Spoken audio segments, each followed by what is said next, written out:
Morning, everybody. So I have been at it for a little bit already. Actually, a lot of bit. That's about 45 minutes worth of brazing in there so far.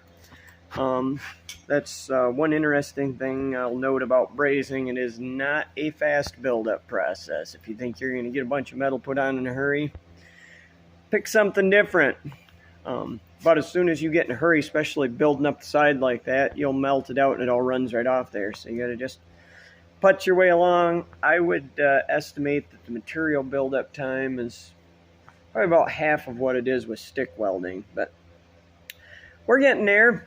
So I don't know if I ever showed you guys the back side of this thing. So this is actually hollow back here. Got a bolt hole pattern. Holds all this end clearance shim stuff in there. So my plan, the bottoms of these are machined, and it's got some alignment. They're not dowels, they're tubes. I aim to set this thing up on parallels on the boring mill. Obviously this way doesn't especially matter because I'm going to indicate the unworn part of the bore when I'm done here. And then I think I'm just going to bump it up against some stops up against those to get it square this direction. And we'll go to boring. But I'm wanting to get this part done because I got to go finish that DeVlieg Spiromatic jig mill that I'm working on. And I want to get this all brazed up so that it can cool off slowly. So we're going to have back at her here. I think I'll try and set the camera up so maybe you guys can watch a little of this fun.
All right, we're getting close, folks. I had to go finally buy myself one of these weed burners. I could not keep enough heat in that big casting to get it to braze good, so ran down to the hardware store and got myself one of these, what is it, Green Dragon, I think they call her. Anyway, that's been helping immensely. Yep. So anyways, I think I'm going to put a couple more sticks in here out near this lip, and then we're going to call her good. So anyway, getting close-ish. All right, everybody. I think we've got all the buildup we're going to put in there. It's hard to tell because it's so lumpty-bumpty, but I've put probably close to ½ an inch in there. I probably burned up 2 pounds of brazing rod in there. Anyway, it looks a little ugly, and I don't doubt that there's a void or two. It really was not going good before I got this Green Dragon here. Prior to that, it was brazing too cold. I had to get too much intense heat locally, and then I'd burn the braze and make it bubble up. But for what it's got to do, it'll be good. I'm going to make a new bushing. So the original is this super thin bronze-clad steel. But we're going to ditch that. I happen to have a hunk of cylinder tube here. That's the right OD. And we're going to make a whole new bushing out of that that is about 1/4-inch wall. So we're actually going to bore this entire hole oversize a bit. And then put a heavier wall bushing in there and forego the bronze cladding part. It's just going to get greased from now on and hopefully not die is the idea. So we'll see. I'm not really sure how this thing gets greased, to be honest with you. I haven't studied that part.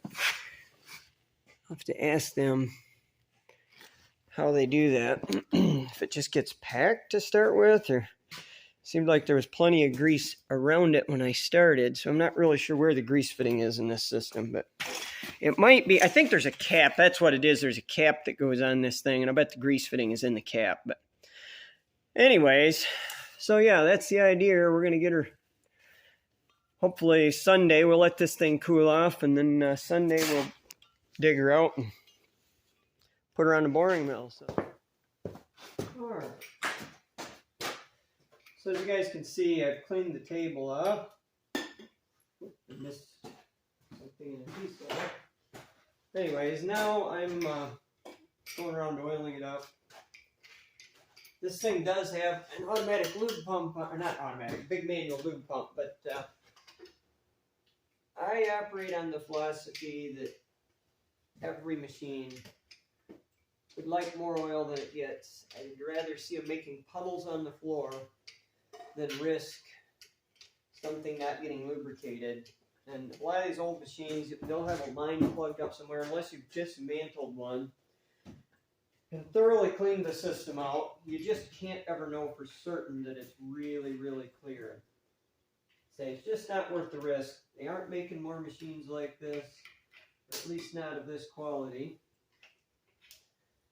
And I would definitely be pretty upset if I was the one whose watch this old girl died on. So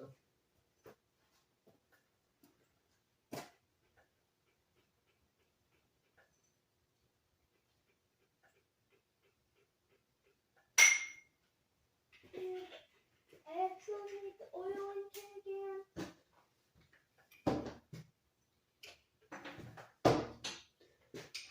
alright, there we go. Okay, now let's see if I can get this up on the table without killing myself.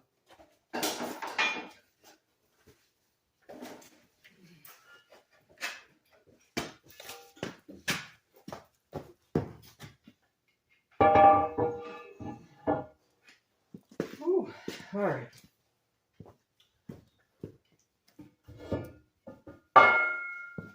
Have a look at the bottom of these.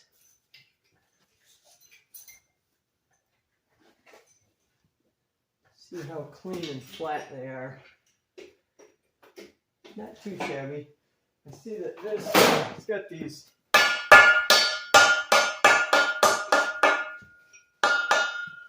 locating, I don't know what to call them. They're not dowels. I guess they're dowels, but anyway. I intend to use those to square up to. This thing has got a bit of rust in there. Not a lot to square up off from. I've got a square face back here, but I know that it's designed to be square to the machine. So what I'm going to do is put some parallels under here and bump it up against these front table slot now. Me to do that, I need to come up with some table keys, which I don't believe I've ever had, so I gotta make some. You know what? I just had a thought. I have T-nuts. Why not invert some T-nuts? Let me do a little bit of measuring here once. curious if these T-nuts are reasonably precise. 2, 4, 1. So I could, in theory, these T-nuts fit the slots in here very tight is the reason I'm thinking of doing this way.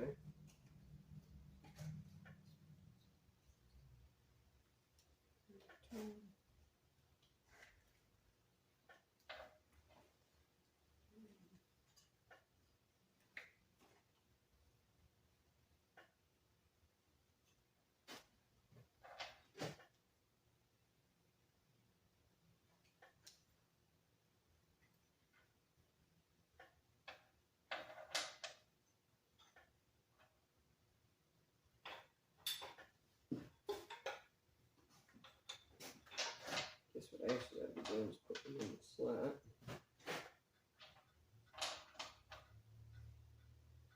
There it is, right there. That set is the one. So, let's think about this.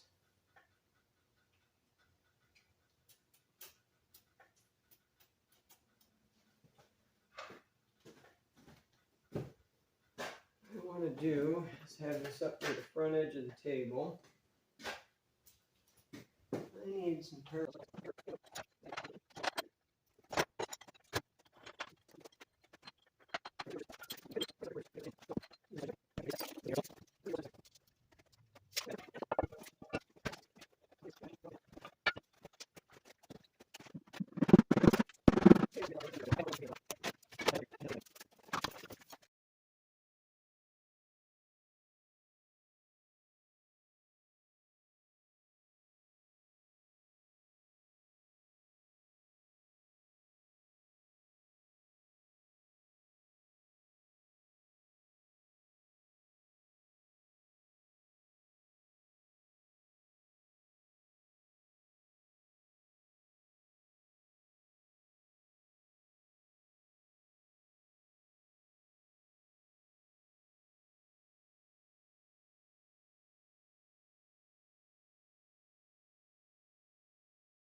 All right, so I just got done centering up. You can see I got buildup all here.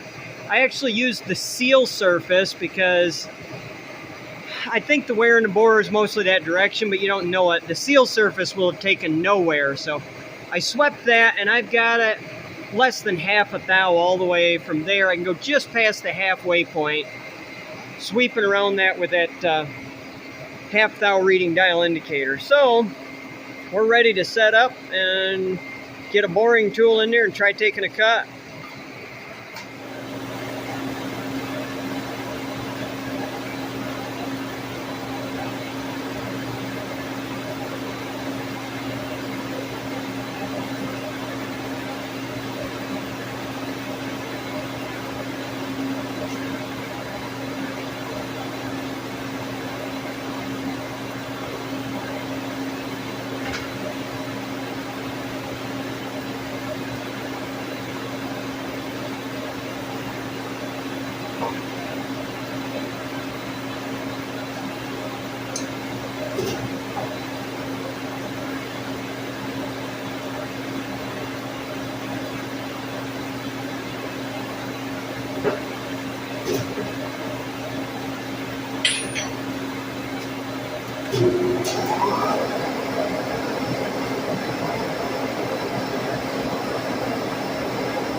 So we're trying out some new micrograin carbide. I haven't run any of that before.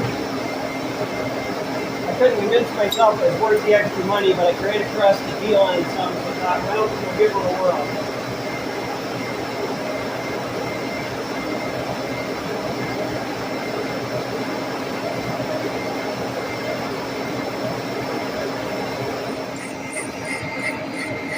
All right, so we're off to a good start. I got enough buildup in there that pretty well cleaning up, give or take. I mean, there's some cavities and voids that are in my braze from my early blender with not having enough heat in it, but the basic buildup is looking pretty good. I'm very happy about that. It's hard to tell in a hole like this a lot of times whether you're getting enough material in there.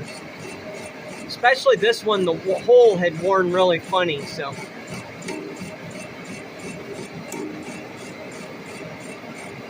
Just cranking right through there. Remember, I want to actually cut this oversized. I've set it right now so it's just skimming the surface of the original bore. Actually, it's not even quite touching it right now.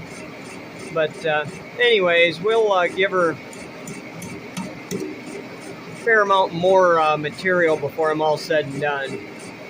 In the bushing, that is. I'm going to probably take this at least a 1/16 on a side over what the original was.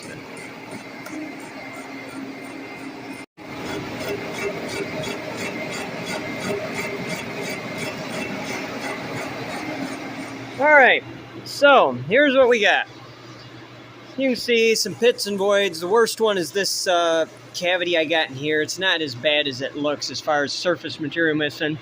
This seal surface didn't clean up. Honestly, I forgot about it.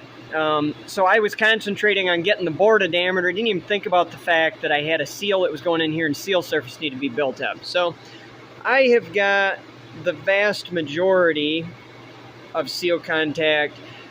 You know, if it was welded, I would totally go back in there and add some more to that. But with braze, it's such a pain in the butt. The big thing is, I don't like the amount of heat I'm having to put into this casting to get it to braze. And I think better off just leaving that be. I'll take a die grinder, take the sharp edges off from that. On this side, I got something a little bit similar going on right here. Now, what actually happened here is I had a cold lap, and when I made my face cut, a whole chunk broke out of there because back at that back edge, that's where I started before I had heat on the whole casting, and it just chunk popped out. But it's livable. we're going to press make a bushing, press it in there, and let them guys get back to work. Because all we're really doing here is just making a surface to support the bushing and the seal, and we've done that. All right, so get ready to make a bushing. As you can see, we're repurposing. This is a reject from a local cylinder repair shop. They let me dig through their scrap hopper once in a while, and I dig some odds and ends out for stuff that I might need. So that happens to be, well, let's see here, I didn't even check. I think this was 4-inch bore. Yeah, 4-inch bore. So that happens to be a 4-inch ID, 4.5-inch OD cylinder can that I don't know what went wrong with it in their machining it, but somehow it failed to meet their specifications. And what I got going on is I'm going to make a bushing out of that now. This original is steel-clad bronze with a tin coating on it, but the tin coating and the bronze cladding are so thin that we don't think it's going to live, because the best used pin that they could find has got some pretty good wear on it. Now I am going to polish this up and put a good smooth surface on it. But that said, this is glass hard, by the way. I file checked this. So we don't really want to go to trying to machine it down. I could put it in the lathe and OD grind it, but they were reluctant to spend. It all takes money, and you got to give the customer a fix that's consistent with the amount of money they want to spend, and that's a good solution. So in this instance, I'm strictly going to take this thing, put it in the lathe, spin it slowly with my OD belt sander, and polish the outside of this up till it's nice and smooth. And then we're just going to run her steel on steel, because this is just mild steel. I shouldn't say mild steel, but it's in its annealed state, and that's hardened. So those two will wear against each other pretty good as long as they keep the grease on it.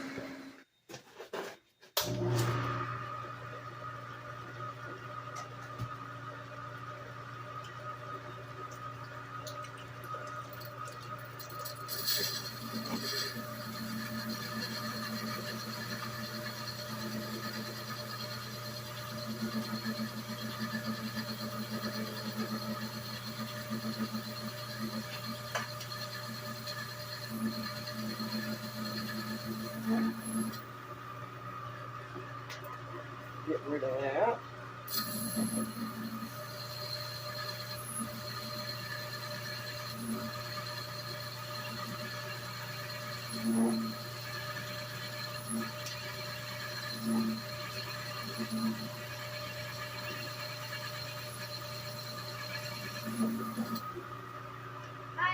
Have you tightened up my belt a little bit?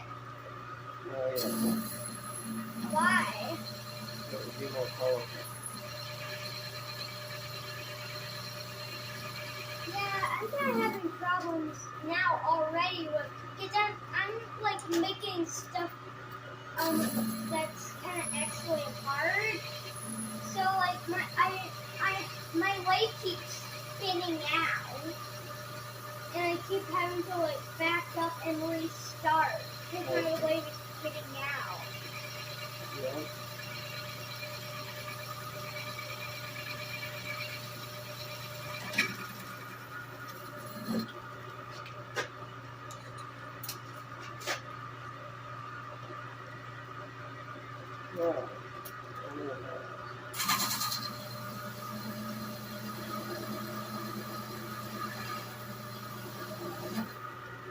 Alright, this tool is also a little dull, so we're going to go sharpen this. We'll be back.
Alright, we're taking a spring pass right now. I've turned the feed rate way down. Just want to see where we're actually cutting. I had 13 thousandths to go. And I would like to not cut this undersize. So spring pass is taking a pretty light cut. But see where we end up at. You see I slowed the lathe down too. I was getting a lot of harmonics at that higher speed.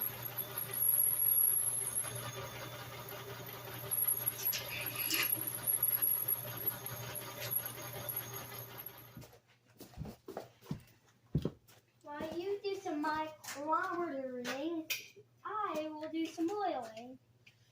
So this is part of a Mitutoyo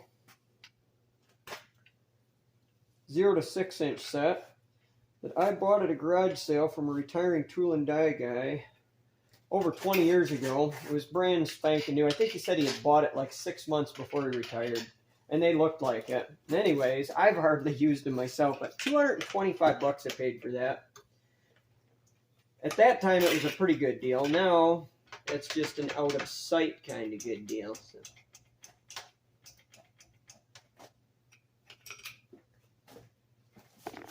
Calipers are pretty close to being on the money. This is showing that I'm 12 and a half over, but curious what it says up here, how much taper we've created. Fair amount. This showing I'm only 10 over, so I've got about 2 thou taper now. I have to confess I've never really properly leveled this lathe, so could be part of it. Alright, Wiggles. We're going to take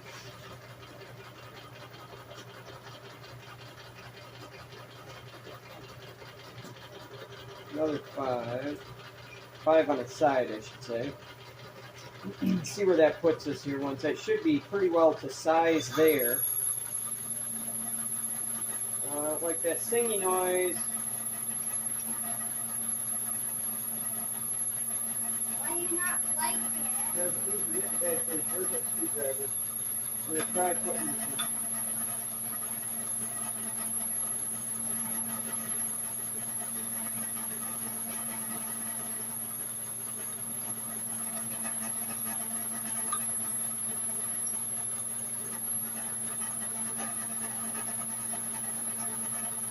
Again, it's not going away either this time. It's chasing me all the way down the cart.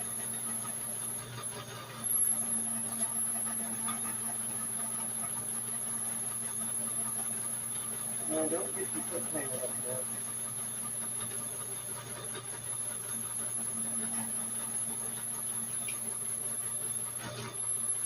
Alright, that's enough oil.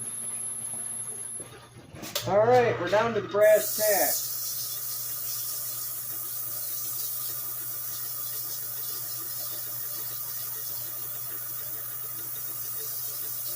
It does two things. I'm concentrating on the areas that are slightly larger, and I'm ending up with a better finish than I otherwise would.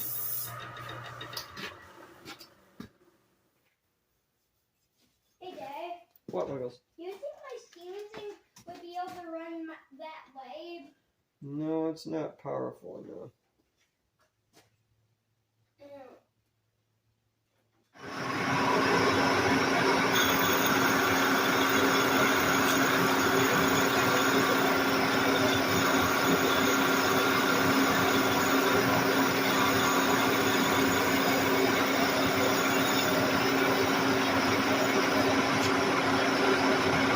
Metal material removal rate substantially improved.